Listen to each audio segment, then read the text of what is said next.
12장 1절부터 2절까지 말씀.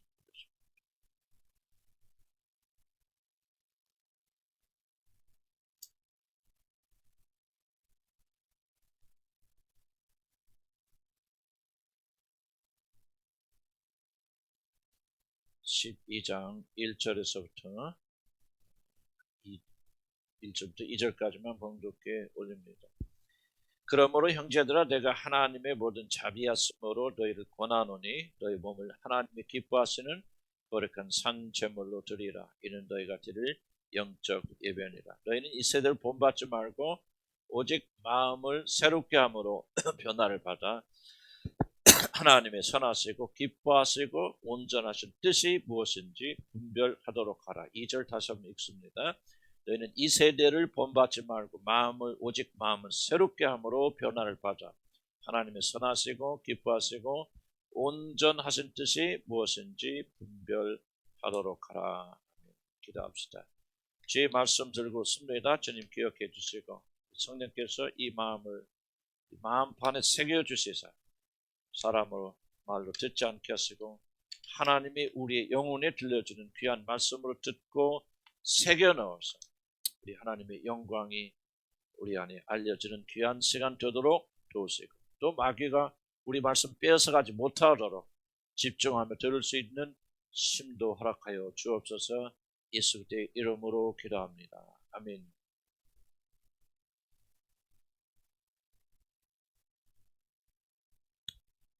언제 끝날지도 모르는 코로나 이 사태를 이렇게 바라보면서 아마 저 코로나에 대한 언급한 게 2년이 넘어가고 한 줄라도 좀 빠질 수 없는 그런 상황이 되어진 것 같습니다.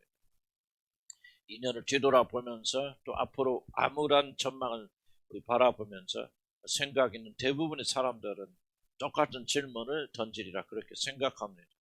도대체 언제까지 우리가 이렇게 끌려다닐 것인가 라고 하는 그런 질문을 아마 모두 다 할 것이라고 생각합니다. 오미크론이 끝나면 새로운 변이가 나올 것이고 이미 또 나왔지 않습니까? 코로나가 끝이 나면 또 새로운 질병이나 문제가 터져 나올 것이다 그렇게 말하고 빌 게이츠는 이게 끝나면 머지않아서 약 3억 명 정도가 죽는 새로운 신병이 나올 것이다. 과학적 근거를 가지고 빌 게이츠가 그런 말을 하였습니다. 러시아의 우크라이나 침공은 이제 세상은 결코 옛날과 같지 않다는 것을 보여주었습니다. 3차 세계대전이 언제 일어날지 모르는 그런 세상에 지금 저와 여러분 살고 있습니다. 세계의 멸망을 알리는 시계가 있는데 그 시계는 점점 12시 종점을 향해 가고 있다 그렇게 말하고 있습니다. 바로 이런 환경 속에서 우리는 끊임없이 우리들 자신에게 묻습니다. 언제까지 이러한 공포와 불확실성에 우리가 끌려다닐 것인가. 그러나 이러한 물음은 단지 위기에 처한 세상을 바라보면서만 일어나는 것은 아니라고 그렇게 생각합니다.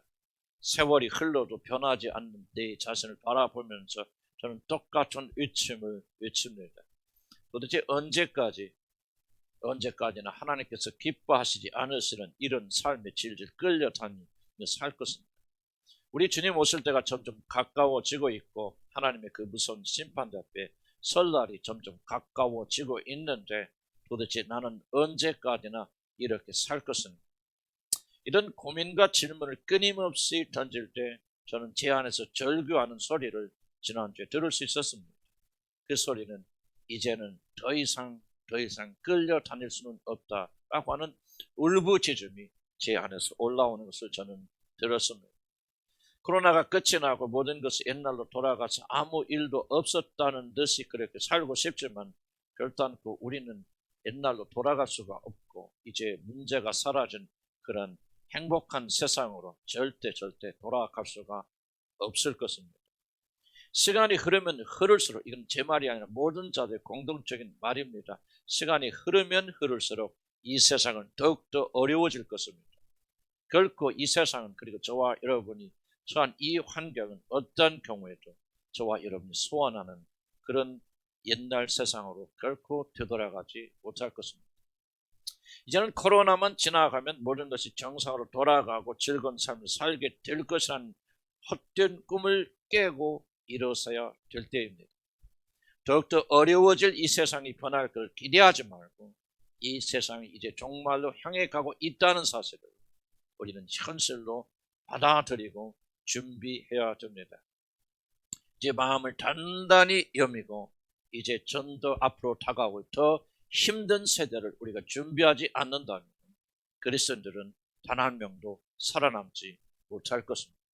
이제는 그런 헛된 꿈, 모든 것이 잘 될 것이라고 생각한 헛된 꿈에서 저와 여러분이 깨어서 싸우며 전진할 때입니다.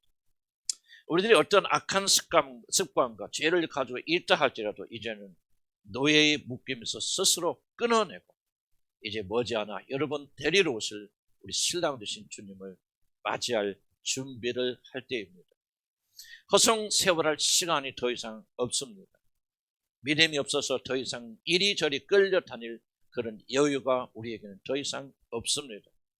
이제 우리는 사단의 결박을 스스로 끊고 일어나서 주님의 영광을 향하여 일어설 것인지 그렇지 않으면 주저앉아서 사단의 먹이가 될 것인지를 실제적으로 결정을 해야 되는 그런 시점에 저와 여러분이 다 서 있습니다. 불신자들은 불신자들의 길을 가게 버려두시고 우리 산자들은 산 사람들의 길을 가야 됩니다. 누가복음 9장 60절에서 우리 주님은 이렇게 말씀하십니다. 죽은 자들로 자기 죽은 자들을 장사하게 하고 너는 가서 하나님의 나라를 전파하라고 우리 주님께서 명하신 것처럼 죽은 자들은 죽음의 길을 가게 하고 교회를 다닌다 할지라도 영생에 관심이 없고 종말에 관심이 없는 자들은 그들이 그냥 그렇게 다니다가 죽음의 길을 가도록 하고 우리 부활한 산 사람들은 주님께서 우리들에게 맡기신 사명을 목숨을 다하여 완성해야 되고 이 마지막 시대를 싸워야 됩니다. 오늘 우리가 믿음의 결단을 내리고 믿음으로 저와 여러분들이 일어서야 됩니다. 그런데 많은 사람들은 이런 도전을 받기는 하지만 이렇게 사는 것이 매우 어렵다고 그렇게 생각합니다. 그래서 우리들은 이러한 일, 오늘 또 결단하고 이 마지막 때를 정말 준비하며 사는 삶을 잘 시도하지 않습니다. 어려운 일이라고 생각하고 엄두도 내지 않고 교회에 가면 우리 목사님이 또 이상한 소리 하는구나 그렇게 생각하고 여러분 그냥 세상 속으로 들어가는 자들이 적지 않을 줄 압니다. 왜 그럴까요? 왜 그런 생각을 하리라고 이런 생각하십니까? 그 이유는 우리들의 마음이 얼어붙었기 때문입니다. 두려움과 자기 보호의 결박에 우리 마음이 묶여있고 세상에 묶여 있어서 이제 하나님께서 주시는 마지막 경고의 말씀, 노아의 식구들이 정말 비가 내리지 않는 그 햇빛 속에서 이제 하나님의 명에 따라서 구원의 방주를 짓고 있지만 노아의 7노아까지 8명의 식구들 제외한 모든 사람들은 그들을 비웃으며 조롱하였듯이 오늘 하나님의 말씀을 경각심을 가지 않고 듣지 않는 자들도 많이 있으리라고 생각하는데 그 이유는 그들의 마음이 얼어붙었기 때문입니다. 그래서 하나님은 오늘 본문 말씀을 통해서 먼저 너희의 마음을 새롭게 하라고 명령하십니다. 마음을 새롭게 함으로 변화를 받으라고 그렇게 말합니다. 이 모든 변화의 전환점, 내가 무기력하게 살 것인가 그렇지 않으면 이제 일어나서 모든 쇠사슬과 결박을 끊어내고 더 이상 끌려다니는 삶을 살지 않고 이제는 죽을 때까지 하나님과 그분의 영광을 위해서 사는 그런 영광스러운 삶을 살 것입니다. 그렇지 아니하면 질질 끌려다니다가 지옥에 들어가거나 혹시 구원을 받는다 할지라도 부끄러운 구원을 받는 그런 패배한 삶을 살 것입니다. 바로 이 모든 것이 오늘 이 말씀 너희 마음을 새롭게 함으로 변화를 받으라고 하는 이 말씀에 달려있는 것입니다. 마음을 새롭게 하여 우리들이 변화를 받을 수 있고 변화를 받아야만 하나님의 뜻을 우리가 깨달을 수 있고 그 뜻대로 순종하야만 이 마지막 때 승리하는 그런 사람들로 살 수가 있는 것입니다. 그래서 하나님 오늘 너희들이 더 이상 끌려다니는 삶이 아니라 정말 영광스러운 삶을 살기를 원한다면 이 마지막 시대에 멸망당하지 아니하고 이제 여러분을 위해서 준비한 그 영광에 들어가서 예수님과 함께 상속자의 삶을 살기를 원한다면 너희들의 마음을 내 자신 스스로가 새롭게 함으로 변화를 받아 한다고 그렇게 말씀하고 계시는 것입니다. 그리고 이 일을 여러분 스스로가 하도록 그렇게 명령하고 계십니다. 중요한 것은 이것입니다. 우리들이 승리하는 삶을 사는 것은 모든 것이 다 하나님의 은혜이지만은 동시에 모든 것이 우리들의 일이라고 하는 사실입니다.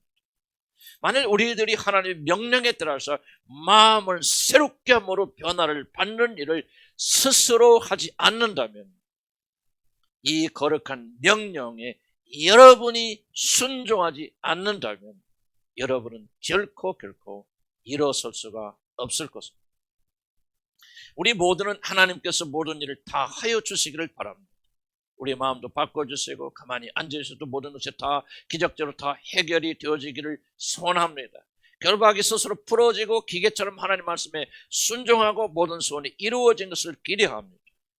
바로 이것이 타락된 인간의 타락된 본성입니다.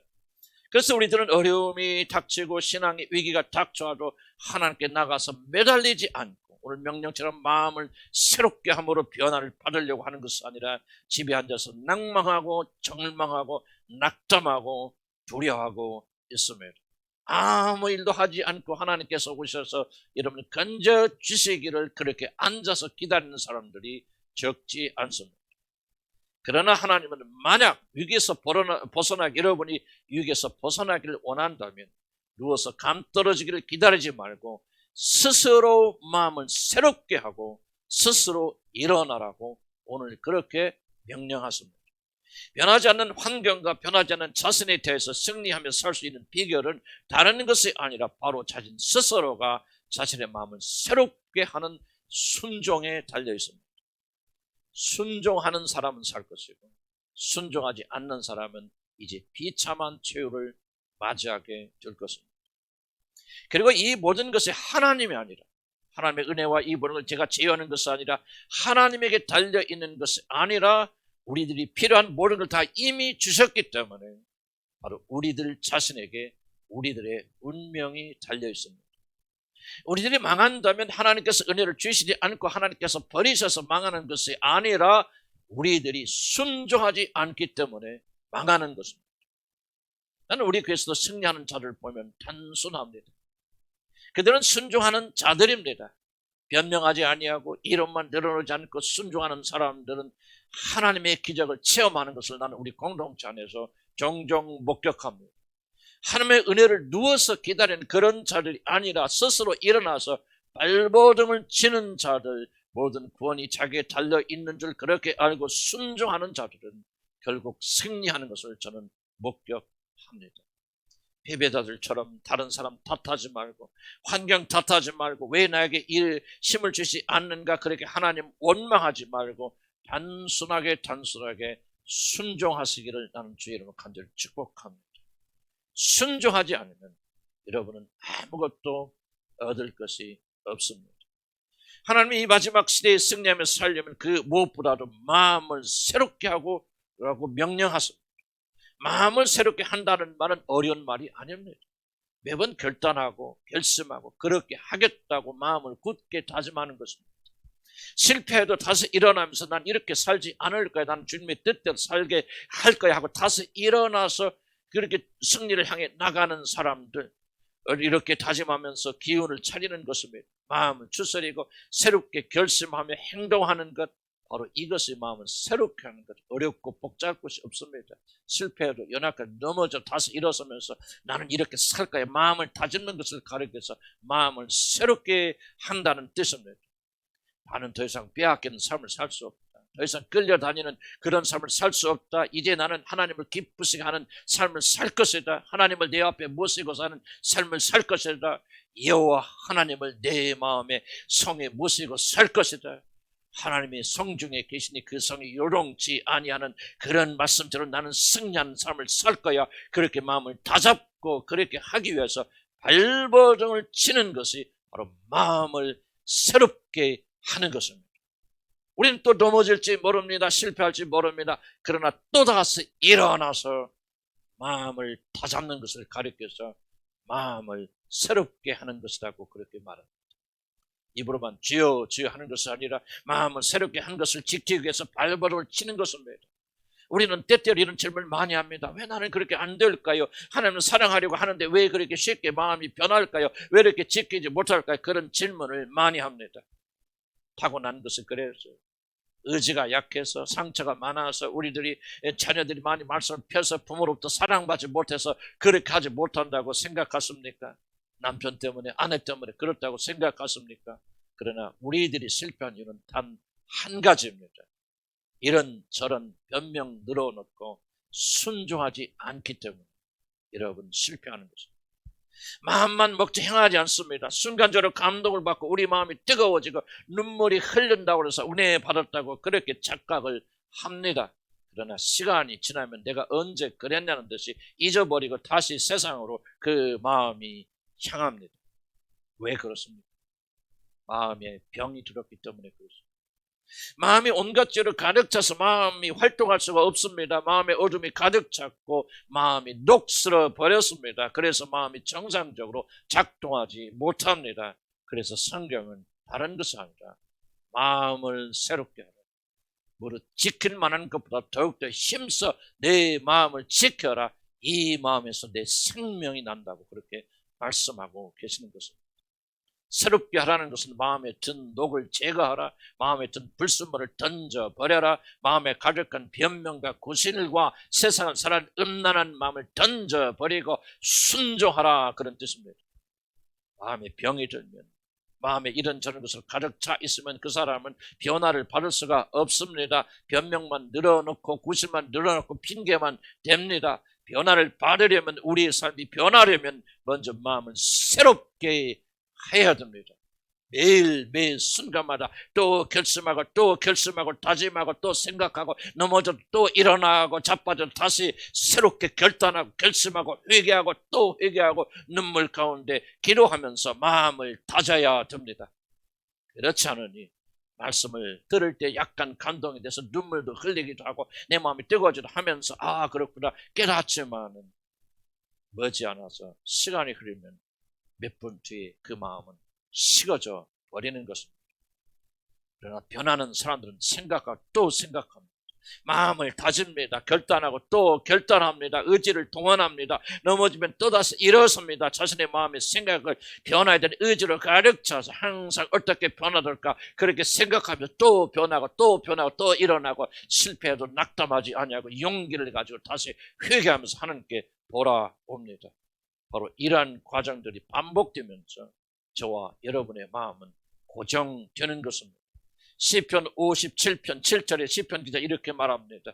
하나님이여 내 마음이 확정되고 내 마음이 또 확정되었으니 내가 노래하고 내가 하나님을 찬송하리로다 그렇게 말합니다. 시인의 마음이 확정되고 또 확정되었기 때문에 그 마음이 흔들리지 않고 유동치 아니하고 그 마음이 고정되었기 때문에 그는 비로소 하나님을 찬양하고 노래할 수 있었던 것입니다. 그러나 우리들의 마음이 확정되지 않으면 이 마음이 요지부동하지 아니하면 우리는 아무것도 할 수 없습니다. 그래서 성경은 말합니다. 너희 마음은 새롭게 함으로 변화를 받으라고 말씀하십니다. 중요한 것이 이것입니다. 여러분 스스로가 마음을 새롭게 하여서 새롭게 붙잡지 아니하면 결코 여러분들은 변하지 않는다는 사실입니다.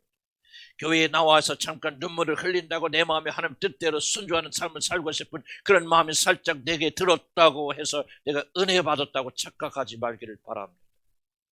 아무리 잎이 무성하여도 열매를 맺지 못하는 나무는 죽은 나무입니다.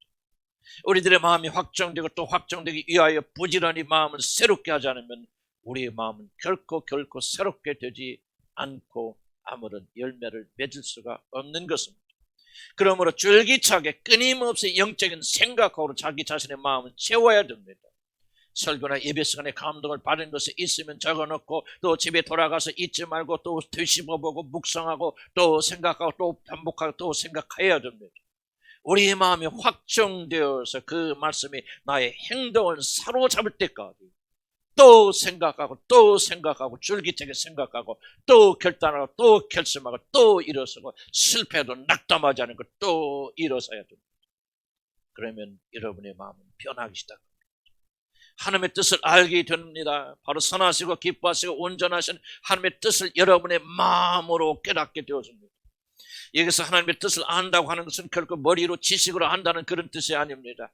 우리 지, 정, 의가 다 동원되어서 그것을 깊이 체험적으로 안다, 맛보아 안다, 이것이 옳구나, 이대로 해야만 살 수 있구나, 우리 전 인격이 동의하고 알게 된다는 그런 뜻입니다. 그래서 단지 지식으로 알 수 없고 예배 한두 번 드려서 깨달으면 알 수 없습니다. 지속적으로 마음을 새롭게 하고 또 마음을 새롭게 하고 또 마음을 새롭게 하여 변화가 오게 될 때 우리 마음은 하나님의 뜻을 알게 되는 그런 축복을 받게 되어진 것입니다.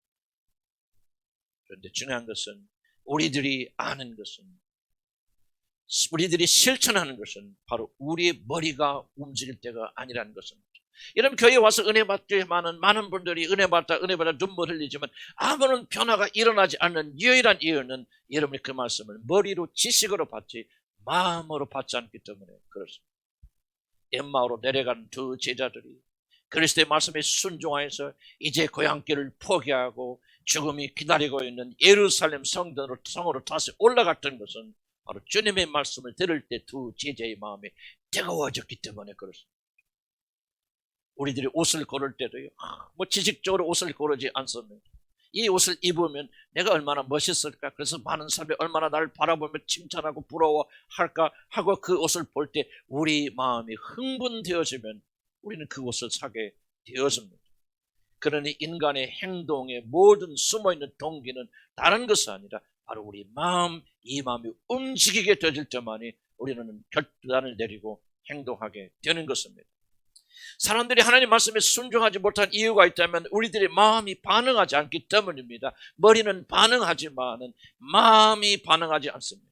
하나님 말씀을 들을 때 정말 마음이 뜨거워지고 우리 마음에 불이 붙으면 그 사람은 그 말씀을 순종하지 말라고 해도 반드시 순종하게 되어집니다. 그러나 마음이 불붙지 아니하면 잠깐 머리나 감정이나 건들고 끝나버리지, 우리 마음의 중심이 불붙지 않으면 그 사람은 들을 때만 은혜 받는 척하지 하나님의 말씀에 결코 순종할 수가 없는 것입니다. 그런데 사실은 하나님의 말씀에 우리들이 뜨거워지지 않는 것이 참 이상한 일입니다.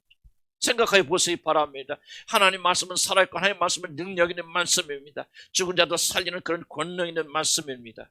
그리고 성령님은 오늘도 살아서 우리 마음속에서 역사하고 계십니다. 그러니 하나님의 말씀을 듣고 은혜를 받는 것이 이상한 것이 아니라 하나님의 말씀을 듣고도 우리 마음이 뜨거워지지 아니하는 것이 이상한 일이 아니겠습니까?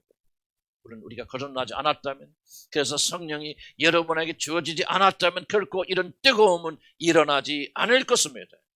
그런 불가능하겠지만, 그러나 자신이 거듭나서 예수를 자기 자신의 주님으로 받아들이고 성령 선물로 받았음에도 불구하고 우리들의 마음이 새로워지지 않고 하나님 말씀 앞에서 뜨거워지지 않는다면 그것은 무엇인가? 우리들의 마음이 크게 잘못됐다는 그런 뜻이 아니겠습니까? 그 원인이 도대체 무엇입니까? 우리가 거듭나서 예수를 나의 구주로 받아들임으로 하나님의 자녀가 되었음에도 불구하고 성령을 선물로 받았음에도 불구하고 우리들의 마음이 새롭게 되어서 변화를 받지 못한 이유가 있다면 하나님의 뜻에 순종하지 못하고 한쪽 귀로 듣고 한쪽 귀로 흘러내버리는 그런 헤매는 이유가 있다면 그 사람은 구원받지 못했거나 구원받았다면 다른 원인이 있을 것입니다. 오늘 성경을 본문 잘 살펴보면 마음을 새롭게 하기 전에 반드시 우리 믿는 자들이 해야 할 것이 기록되어 있습니다.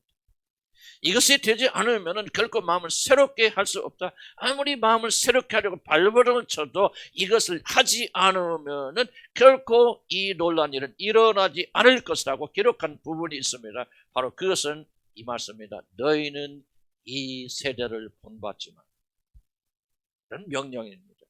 왜 이 명령이 마음을 새롭게 하라는 명령 앞에 있는가를 여러분 잘 기억하셔야 됩니다.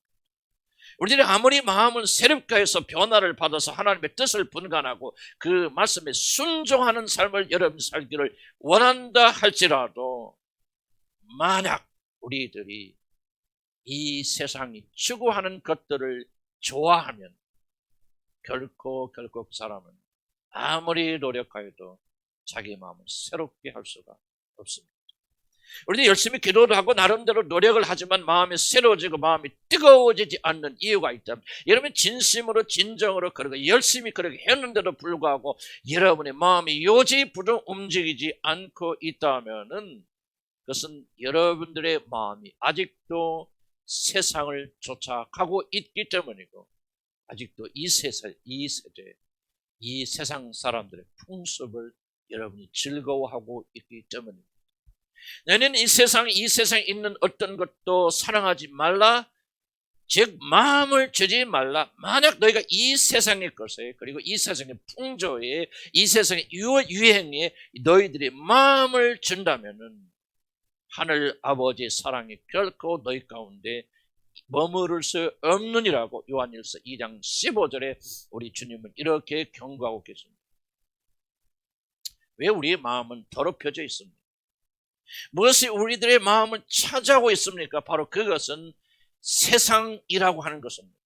그런데 중요한 것은 이 세상은 꼭 푸틴처럼 살인하고 죽이고 나쁜 짓하고 꼭 그런 것을 말하는 것이 아니라 세상 그 자체를 말하고 있는 것입니다. 세상의 풍조, 세상의 유행, 세상 사람들이 즐거워하고 추구하고 좋아하고 사랑하는 이 어떤 것들, 꼭 그것이 윤리적 도덕적으로 악할 필요 없지만은 세상 사람들이 추구하는 이 세상의 가치와 세상을 쫓아가게 되어지면은 이것이 여러분의 마음을 더럽혀서 그 사람은 결단코 어떤 노력을 하더라도 그 마음을 새롭게 할 수가 없다는 사실입니다. 이미 하나님의 자녀가 된 자들이 생명 없이 비참하게 사는 이유가 있다면 그것은 멸망받을 이 세상을 그들이 본받아 사랑하며 살고 있기 때문입니다. 아무리 우리가 열심히 기도하고 열심히 예배드리고 열심히 여러분의 마음을 새롭게 하기 위해서 여러분 금식하며 노력하여도 이 세대를 본받고 있다면, 이 세상의 가치를 쫓아가고 있다면 우리는 결단코 마음을 새롭게 할 수가 없다는 사실을 성경이 우리에게 경고하고 있는 것입니다. 세상을 사모하고 세상을 사랑하게 되면 또 그것을 얻기 위해서 발버둥 치기 때문에 신자들의 마음은 약해질 대로 약해지고 어두워져서 아무런 적응을 못하고 아무런 작용을 하고 있지 못하는 그런 것입니다. 그런데 왜 이 세대를 본받지 않는 것이 그렇게 중요합니다. 아니, 우리들도 사람이고 먹고 살아야 되고 우리들도 오락도 있어야 되고 필요하고 휴식도 있고 행복해야 되고, 아니 세상 사람들이 하는 것 좀 따라갔다고 왜 그렇게 우리들의 마음은 치명적으로 어두워집니까? 라고 하는 질문을 여러분 던질 수 있고, 저도 때때로 그런 질문을 스스로에게 던집니다. 아니, 세상이 도대체 얼마나 악하고 얼마나 잘못됐길래 내가 보니까 대충 거기서 거긴데 먹고 마시고 즐겁고 이런 것들을 왜 성경이 금하고 있을까? 너무하는 거 아닌가라고 하는 생각을 할 수가 있습니다. 우리들이 이 세상이나 이 세상의 것들과 가치를 사랑하거나 따라가서는 안 되는 이유는 이 세상에 존재하는 모든 것들의 풍조는, 습관은, 가치는 단지 이 세상의 한 현상이 아니라 이 가운데 역사하는 영들을 쫓아가는 일이기 때문에 그렇습니다. 예배서 2장 2절의 말씀 이렇게 합니다. 한번 전부 에베소 2장 2절 한번 찾아보세요. 에베소 2장 2절.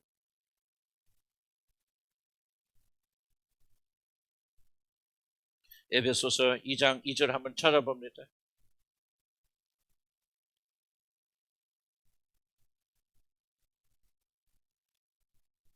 우리 한번 같이 읽어볼까요? 시작. 그래서 행하여 이 세상 풍조를 따르고 공중의 권세자분들을 따랐으니 곧 지금 불순종의 아들들 가운데서 역사는 영이라. 가령 이 세상의 현재 트렌드가 뭔지 아십니까? 불순종하고 대적하고 대항하는 것입니다. 어른들이 말하면 공손하게 네네 하는 것은요, 이게 정말 현대인들은 정말 매갈이 없는 것입니다. 어른이 됐건 누가 됐건 막 불순종하고 대적하고 대항하고 싸우는 사람이 용기 있는 사람, 그것이 훌륭한 사람이라 그렇게 알려져. 이게 세상의 트렌드입니다. 세상의 현상입니다. 그래서 젊은이들은 나이 든 자를 무시하고 순종하지 않습니다.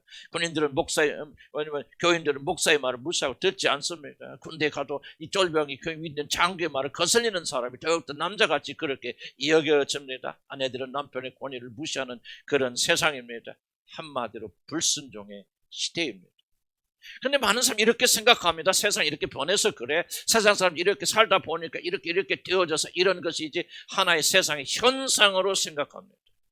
근데 성경은 세상 사람들이 이렇게 사는 이유는 다른 것이 아니라 불순종하게 만드는 영의 지배를 받기 때문이라고 이렇게 말하고 있는 거죠. 이 모든 것 뒤에는 사단의 영이 도사리고 있고 조종하고 있고 역사하고 있기 때문에 사단의 영을 받아서 현대인들이 자기 자신만 사랑하게 되어지고 그리고 위아래도 알지 못하고 불순종하게 되는 것이지 그것이 자연스러운 현상이 아니라고 그렇게 말하는 것입니다. 그러니 이 세상을 사랑하고 이 세상의 가치를 따라간다는 것은 다른 것이 아니라 하나님과 원수된 사탄을 우리가 따라간다. 사탄의 영에 순종하고 복종하고 있다. 그런 뜻입니다. 세상을 사랑하는 것은 하나님의 원수인 사탄의 명예에 순종하는 것이기 때문에 하나님은 그들을 결코 세상을 사랑하는 자, 세상의 가치를 쫓아가는 자들이 여기 와서 아무리 울고 불고 눈물 흘리고 믿음 있는 채 하여도 구제하고 헌신하고 봉사하여도 여러분의 마음의 중심은 하나님의 원수를 사랑하고 있고 그를 쫓아가고 있기 때문에 하나님은 결단코 그런 자들을 사랑하실 수가 없는 것입니다. 그렇기 때문에 우리가 세상을 사랑하는 마음이 있다면, 세상의 가치를 사랑하는 마음이 남아 있다면 우리는 어떤 노력을 해도 결코 우리들의 마음을 새롭게 할 수가 없는 것입니다. 그렇기 때문에 세상을 사랑하는 마음을 가지면 결코 우리 마음을 새롭게 하여 변화를 받을 수가 없습니다. 마음을 변화하여 하나님께 순종하는 삶을 살려면 먼저 우리는 이 세상을 사랑하는 마음과 세상의 유행을 쫓아가는 마음, 세상의 가치를 중요하게 여기는 이 마음을 십자가에 못 박아 죽여야 됩니다. 이 마음이 살아있는 이런 결단코 하나님께 나올 수가 없습니다. 왜 나는 이렇게 안 될까요? 노력하는데 왜 안 될까요? 속지 마시기 바랍니다. 이런 마음의 중심에는 세상을 뜨겁게 사랑하는 열망이 남아있기 때문에 여러분의 마음이 변화되지 않는 것이죠. 우리가 그런 것이 없는데도 불구하고 하나님께서 은혜를 주시지 않아서 우리가 변화되지 않는 것이 아닙니다. 너희는 이 세대, 이 세상의 풍조, 이 세상의 유행, 세상 사람들이 좋아하는 것을 같이 좋아하는 마음을 버리고 이제 마음을 새롭게 하여라. 그러면 변화를 받아서 하나님의 뜻을 알게 되고 하나님께 순종하는 영광스러운 삶을 살 것이라고 오늘 성경이 저와 여러분에게 권면하고 있는 것입니다.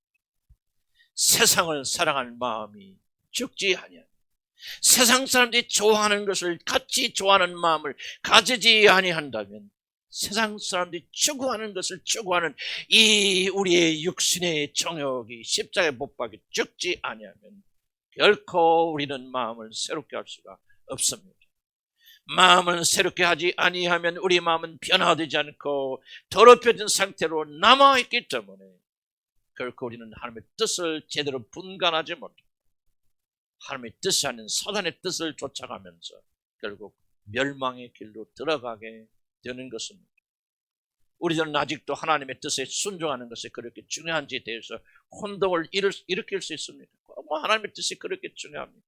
그만 그렇게 찾아서 순종해야 됩니까? 그렇게 질문할 수 있을 것입니다. 왜 우리는 하나님 뜻에 순종해야 됩니까? 어렵지 않습니다. 아주 단순합니다. 하나님의 뜻이란 마치 교통신호를 지키는 것과 같다. 나는 그렇게 생각합니다.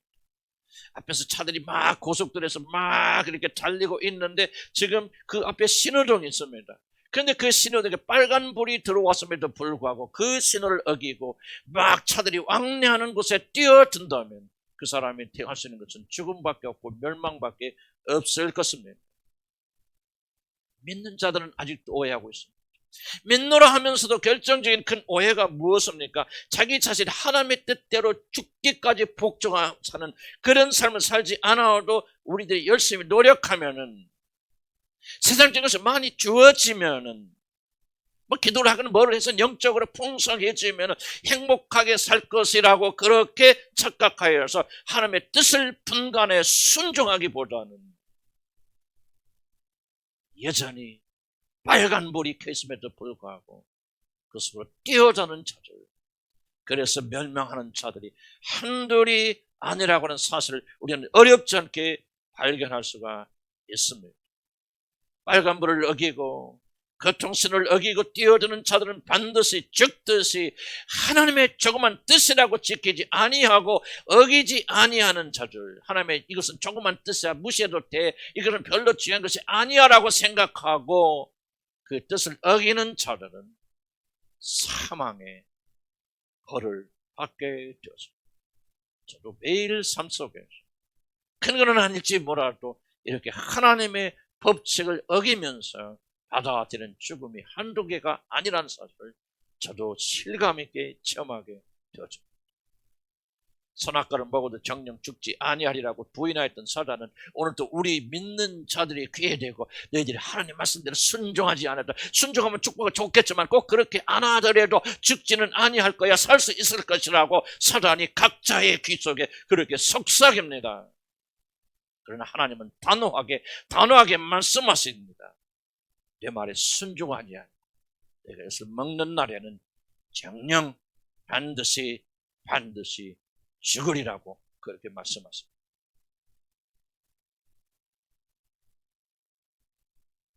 사랑하는 성도 여러분, 우리들이 하나님의 뜻에 순종하지 않으면 반드시 죽게 됩니다.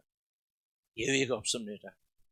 반드시 종류는 다를지 모르지만 온갖 죽음을 저와 여러분 맛보게 되었습니다. 목숨 자체는 죽지 않을지 몰라도 영혼이 메마르게 되고 관계가 죽게 되고 기쁨과 평강이 죽게 되고, 그래서 아무런 열매 맺을 수 없는 죽은 나무가 될 것입니다. 비록 거듭났어도 성령이 그 안에 계시긴 계셔도 그 사람이 지속적으로 세상을 사랑하게 되어지면 그 사람은 하나님의 뜻을 알 수가 없을 것이고 하나님의 경고하시고 막으심에도 불구하고 불나방처럼 뛰어들어서 결국 그 사람들은 소중한 생명을 잃게 되어집니다. 아무런 열매를 맺지 못하고 도둑질 당하고 빼앗기고 죽임당하는 비참한 삶을 결국 살게 될 것입니다. 사실 믿는 자들에게 이같이 큰 비극은 없다고 저는 그렇게 생각합니다.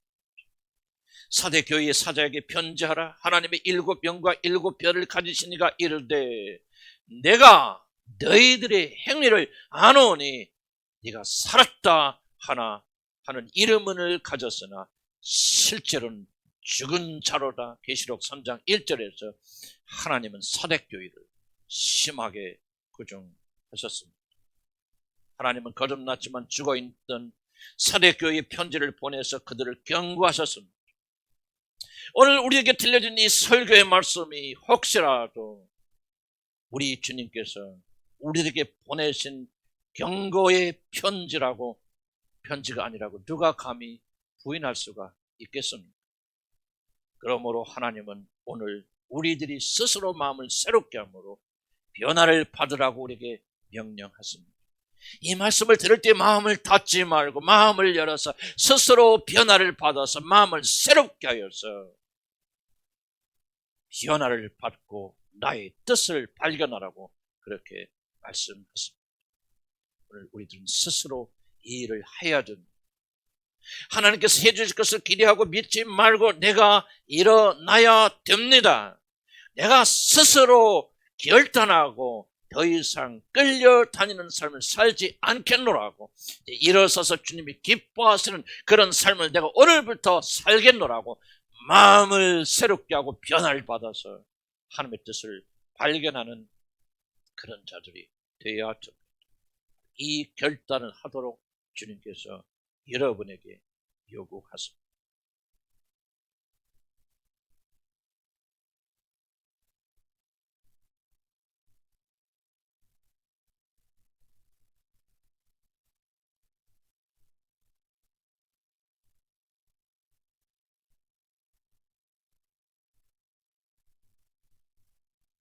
명령들이 이러한 일을 하는 것이 가능하겠습니까? 하나님 다 해주셔야지. 우리가 무슨 가진 것이 뭐가 있다고 우리가 감히 어떤 일을 할 수가 있겠습니까? 라고 하는 질문을 우리가 던질 수가 있습니다. 하나님께서 이런 명령을 내리신 것은 여러분이 할 수 있기 때문에 명령을 주신 것이지 할 수 없는데도 불구하고 명령하신 것이 절대 아닙니다. 하나님이 주신 명령은 매우 매우 합리적입니다. 할 수 없는 것을 결단코 우리에게 지키라고 명하시지 않습니다. 할 수 있기 때문에, 그리고 할 수 있다고 믿고 순종하는 자들은 넉넉히 할 수 있는 모든 것을 하나님 우리에게 베풀어 주셨기 때문에 우리 하나님께서 오늘 저와 여러분에 이렇게 명령하시는 것입니다. 우리들이 예수를 나의 주로 받아들였을 때 예수 그리스도와 함께 저와 여러분은 세상에 대해서 죽었습니다. 그렇기 때문에 주님께서 오늘 마음을 새롭게 함으로 변화를 받아요. 그러기 전에 이 세대를 본받지 말라고 그렇게 명령하시는 것입니다. 우리가 세상에 대해서 살아있다면, 예수를 믿을 때 그리스도와 함께 죽지 아니하였다면 이런 명령은 아무도 지킬 수 없는 헛된 명령이 되어질 것입니다. 그러나 이미 저와 여러분 예수 그리스도가 죽을 때 그분과 함께 세상에 대해서 죽었기 때문에, 이 세대에 대해서 죽었기 때문에 이 세대의 유행을 쫓아가지 아니하고 영적인 것을 쫓아가는 새로운 사람으로 바꿔주셨기 때문에 우리 하나님께서는 너희들이 이 세대를 본받지 말고 마음을 새롭게 하여 변화를 받으라고 그렇게 말씀하시는 것입니다. 예수 그리스도가 나의 구주라고 고백하고 나의 주님으로 진실로 모셔드리는 순간 그 사람은 죽음이 일어납니다. 성경이 말합니다. 너희가 믿을 때 예수 그리스도의 죽으심과 합하여 세례를 받은 줄 너희가 알지 못하느냐. 우리가 예수님을 나의 구주로 받아들이는 순간 예수 그리스도와 함께 십자가에 죽어서 새로운 사람으로 부활되는 놀라운 역사가 일어나는데, 중요한 점은 도대체 무엇이 죽었단 말입니까? 몸이 죽었단 말입니까? 영혼이 죽었단 말입니까? 그때 죽은 것은 다른 것이 아니라 세상을 사랑하고 세속을 쫓아가고 세상을 사랑했던 육신이 예수와 함께 죽어버렸고 이제 예수를 사랑하고 하나님을 사랑하고 그분의 규례와 명령을 즐거워하는 새로운 사람으로 예수와 함께 다시 일어났다고 하는 것을 오늘 성경이 우리에게 말씀드리고 있는 것입니다. 여러분 믿거나 말거나 여러분 진실로 예수 그리스도를 나의 구주로 받아들였다면 이미 이 일은 여러분 안에서 일어난 것입니다. 그런데 왜 그렇게 우리는 무기력하게 삽니까? 왜 그렇게 실패하는 삶을 삽니까? 그것은 단 하나, 우리는 이미 예수 그리스도와 함께 세상에 대해서 죽었다. 내가 십자가에 자랑할 것이 없느니 예수 그리스도로 말미암아 세상이 나에 대해서 진짜 못 봐이고 내가 또한 세상에 대해서 그러하니라. 이것은 바로 이미 예수 그리스도 안에서 일어난 일인데도 불구하고 세상을 사랑하고 세상에 분주하고 내 자신을 먹고 마시고 내 자신의 영광과 내 자신의 명예만 생각하다 보니까 이 중대한 사실을 잊어버렸기 때문에 저와 여러분에게 이미 이 놀라운 일이 일어났음에도 불구하고 오늘 우리들은 이렇게 실패한 무기력한 그런 삶을 사는 것입니다. 이런 일이 일어나지 않은 사람이 노력해서 순종할 수 있는 것이 아닙니다. 이렇게 살려고 발버둥 쳐서 되는 것이 아닙니다. 오직 이런 일을 살 수 있는 유일한 길이 있고 방법이 있다면 내가 예수를 나의 구주로 받아들였을 때 세상을 사랑하고 세상에 나의 삶의 목적과 이유를 두고 세상으로 나의 위로를 받고 세상으로 나의 영혼을 채우려고 했던 나는 예수와 함께 이미 죽었고 오직 예수 그리스도 한 분, 하나님 한 분만으로 그리고 그분의 영광만을 위해서 사는 그런 새로운 존재로 다시 태어났다는 사실을 우리가 믿음으로 받아들이고 매번 이 사실을 잊지 않도록 또 기억하고 또 기억하고 또 기억하고 이런 삶을 살게 될 때 우리는 비로소 세상을 이길 수 있는 그런 승리자가 되어지는 것이죠. 이런 일이 일어나지 않고 없다면 어떤 노력을 해도 결코 승리할 수가 없는 것입니다. 만일 우리들이 매일매일 매 순간마다 세상을 좋아하고 세상을 사랑하는 우리 육신을 십자가에 못 박지 아니한다면 그 육신을 가지고 와서 그리스도와 함께 다시 십자가에 못 박여서 죽음을 선포하지 않는다면 우리에게 이 엄청난 영광스러운 일이 주어졌다 할지라도, 여러분이 예수 그리스도와 함께 죽었다 다시 새로운 자로 부활되는 일이 일어났다 할지라도 그 사람은 영원히 실패하고 패배하고 마치 그러한 일이 일어나지 않은 것처럼 그렇게 멸망받는 삶을 살게 되어진 것입니다. 그럼 우리 믿음의 성도들은 무엇입니까? 시간이 주어질 때마다, 모일 때마다 예수 그리스도의 죽으심이 무엇을 의미하는지, 나는 예수를 나의 구주로 받아들이는 순간 세상을 사랑하고 세상의 영광을 추구하는 나는 십자가에서 이미 죽었구나, 자기 자신의 위치를 발견하고 예수 그리스도 안에 있는 새 생명의 위치를 생각하면서 나는 그리스도를 인하여 산 자요, 그리스도를 위하여 사는 자요, 하나님의 영광을 사는 그런 자로 새롭게 부활되었구나, 이 사실을 믿음으로 붙잡아 나가면서 매일매일 새로운 결단, 마음을 새롭게 하면서 변화를 받음으로 하나님의 뜻을 분간하고 승리하며 나가는 것입니다. 난 다시 한번 강조하지만 여러분 노력해서 바꾸세요. 이렇게는 그게 아니에요. 이미 예수 그리스도 안에서 일어난 일을 잊지 마시기를 나는 주의 이름으로 간절히 축복합니다. 그분이 죽으실 때 어떤 일이 우리에게 일어난 날을 기억하시는 여러분들을 나는 주의 이름으로 간절히 축복합니다. 이것을 매일 묵상하고 생각하시고 또 생각하셔서 또 생각하셔서 나는 세상에 대해 십자가에 못 박혀 죽었고 세상에 나에 대해서 또한 이렇게 십자가에 못 박혀 죽었다는 이 진리를 기억하시면서 믿음으로 사시는 여러분들을 나는 주의 이름으로 간절히 축복합니다. 나는 오늘 여러분이 성찬식에 초청합니다. 예수의 죽으심이 무엇을 의미하십니까?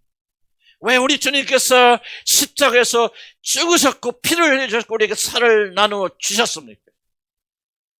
옛사람을 십자가에 못 박혀 새 생명을 가진 사람으로 살게 해주시고, 자기 자신과 세상과 사단을 위해서 살았던 우리들이 이제 십자가에 못 박혀 죽고 오직 하나님의 영광에서 사는 그런 사람으로 만들어 주시기 위해서 우리 예수 그리스도가 그 고기 같은 생명을, 우리의 생명을 대신하여서 십자가에서 못 박아 죽으셨고 다시 부활하실 때 그 영광의 생명을 믿는 모든 자들에게 뿌려 주신 것입니다. 우리가 이 성전에 나올 때마다 이 사실을 기억하는 것입니다. 우리가 이 사실을 기억할 때마다 하나님의 영, 예수 그리스도의 영은 여러분이 충만히 채워져서 여러분이 새로운 사람으로 회복되어질 줄로 나는 믿습니다. 이제 믿음을 가지시고, 주님 내가 잠시 잠깐 세상 사랑하였나이다. 그게 내가 아닌데 세상의 영광에 취하였나이다. 내가 죽었던 사실을 잠시 잊어버렸나이다.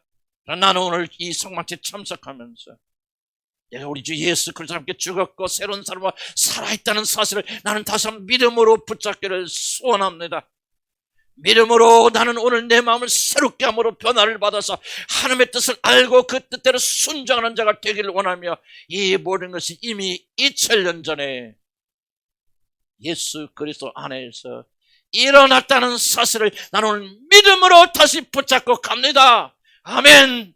이 믿음으로 나오시기를 주의 이름으로 간절히 축복합니다. 기도하십시오.